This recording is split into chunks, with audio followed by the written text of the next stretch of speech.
Listen, I want to tell you something. While you were reading the news about the heroism of Ukrainian fighters, while you were worrying about Bakhmut and Avdiivka, someone was quietly making money. Very big money. Shares of Germany's Rheinmetall have risen by 2,000% since the start of the war. 2,000%. From €100 to €1,900 per share. Not a typo. 2000. Imagine, you invested $10,000 in Rheinmetall in February 2022. Today you have $200,000, simply for sitting and watching the news about the war. And you know what's the most interesting part? Rheinmetall is just the tip of the iceberg. Global military spending in 2024 reached $2.7 trillion, a record for the entire period of observation. A 9.4% increase over the year, the biggest jump since the end of the Cold War. The war in Ukraine has turned into the largest military business since World War II. And today I will tell you who exactly is making money from this. Spoiler, not the ones you think. The Big Five, American giants. Lockheed Martin, king of the hill. Lockheed Martin is the largest defense contractor in the world.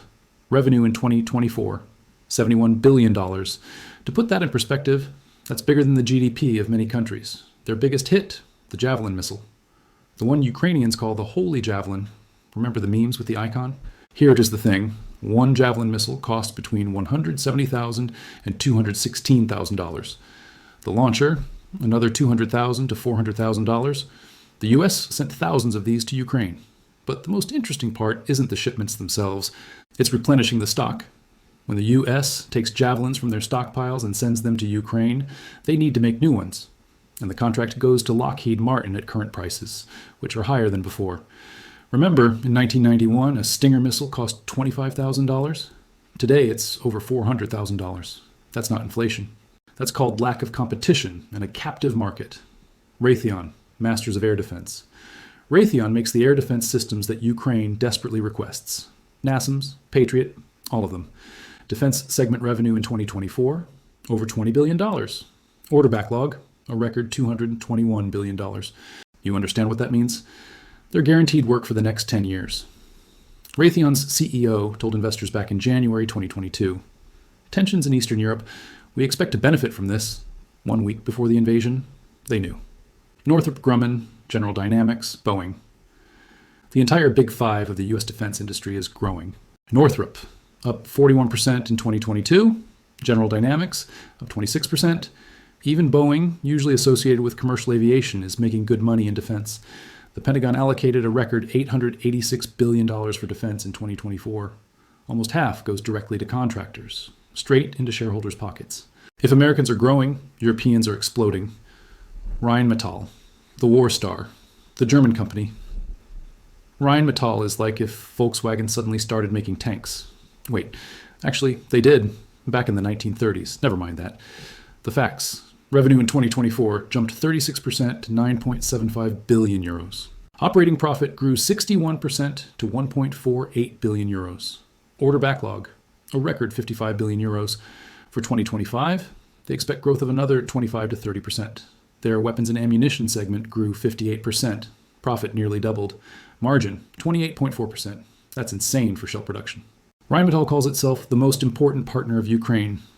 Defense industry in the fight against Russian aggression. Sounds nice, right? Especially when you look at the stock price. Saab, the Swedes remembered they can do more than cars. Saab, yes, the same company that once made those quirky little cars with the ignition key in the floor. Turns out they were a serious defense contractor. Revenue grows more than 20% a year. Profit in 2023 rose 30%, the fastest growth in company history.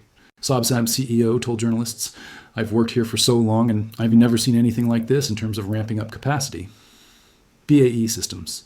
The Brits are in the game too. Europe's largest defense contractor. Profit in 2023, £2.6 billion, around $3.3 billion. Order backlog, over £80 billion. Shares have gone up 50% since the start of the war. Czech phenomenon. Czechoslovak Group. Ever heard of them? Probably not, but you should. Revenue in 2024 jumped 193%, almost tripling to €3.6 billion. They produce shells for Ukraine. And not just for Ukraine, all of Europe is buying a $3,000 shell, the economics of killing. Let's do the math. Ukraine uses about 5,000 to 10,000 shells per day.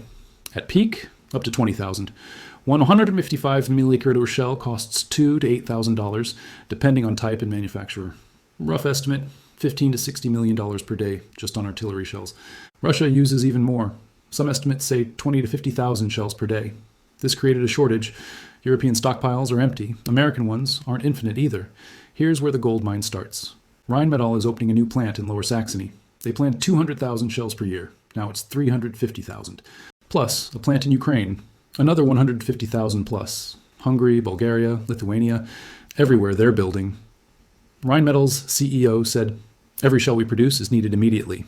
If NATO's requirement to have a 30-day combat stock remains, we're already facing a shortage of tens of millions of shells." You get it? Tens of millions of shells at $3,000 to $5,000 each. That's hundreds of billions of dollars in potential contracts. Ukraine, recipient or victim? Now the interesting part, what about Ukraine itself? Ukrborimprom, the national champion. Ukraine's state defense company Ukrborimprom entered the global top 50 arms manufacturers for the first time. Revenue rose 72% to $2.2 billion in 2023, the fastest growth among the top 100 producers. In 2024, production tripled compared to 2023. In 2025, Ukraine's defense industry produced $4.23 billion worth of weapons, up from $2.87 billion the year before. Government contracts grew 50%. Ukraine is trying to become an arsenal for itself. But here's the catch. The U.S. has allocated $175 billion to aid Ukraine since 2022. Of that, $67 to $70 billion is military aid. But here's the thing. Most of that money doesn't actually go to Ukraine. It goes to American companies. When the U.S. gives Ukraine Abrams tanks or HIMARS missiles, they take them from U.S. stockpiles. Then they order new ones from Lockheed, Raytheon, and others at new, higher prices.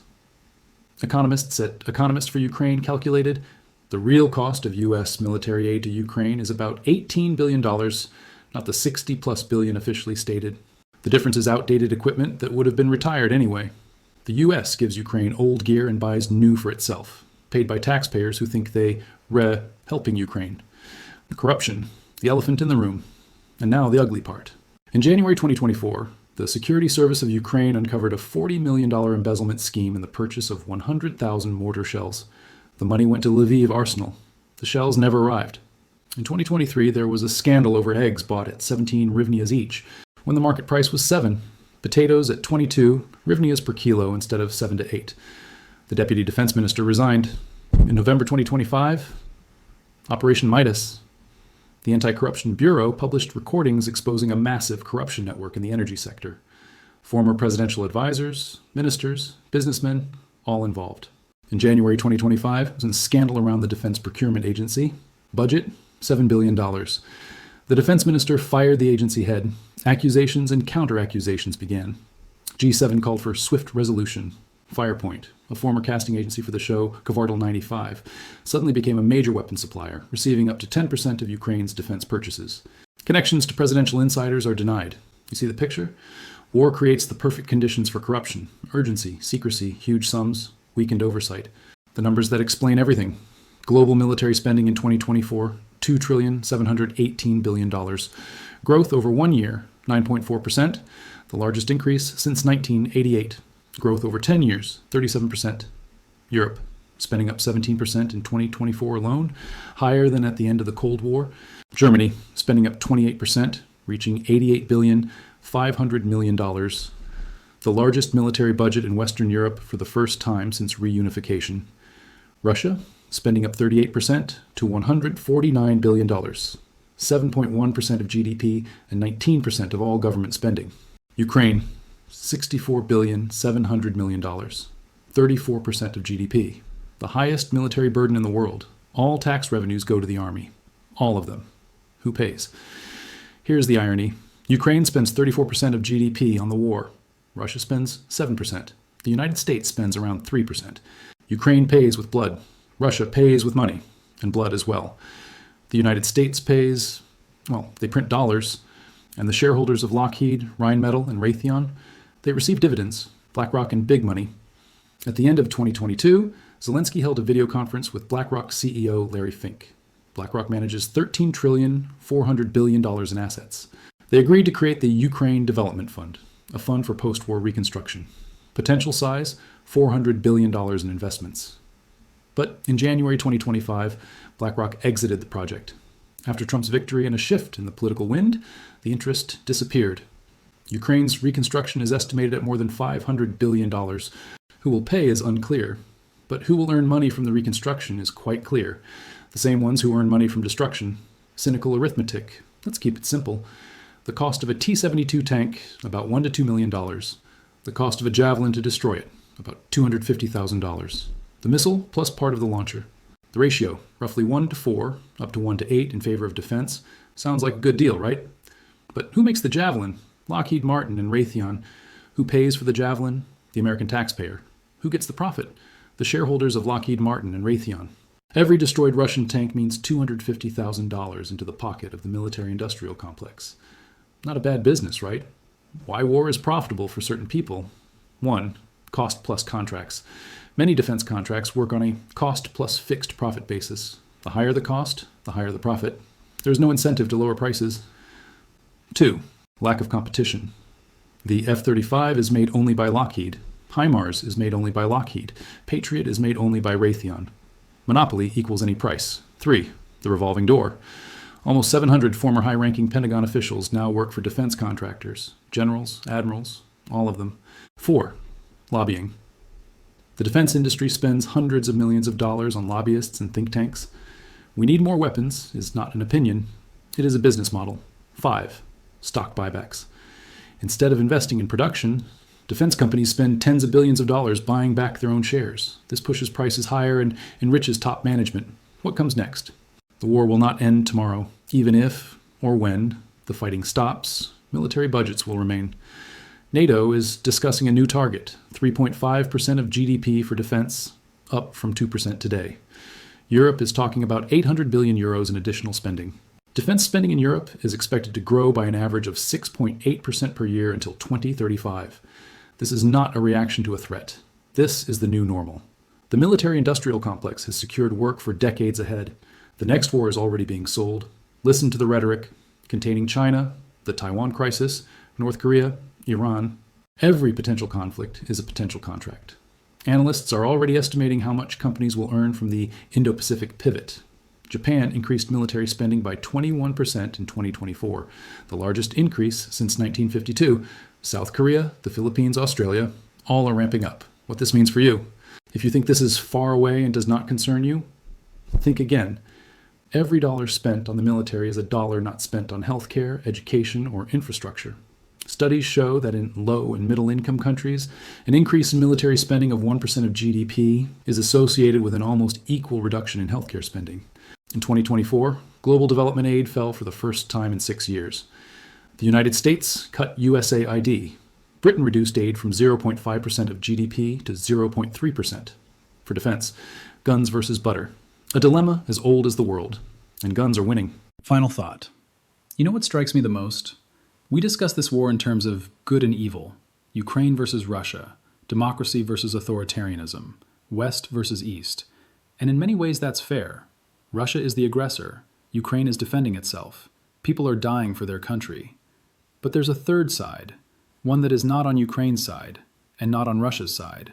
One that is on its own side.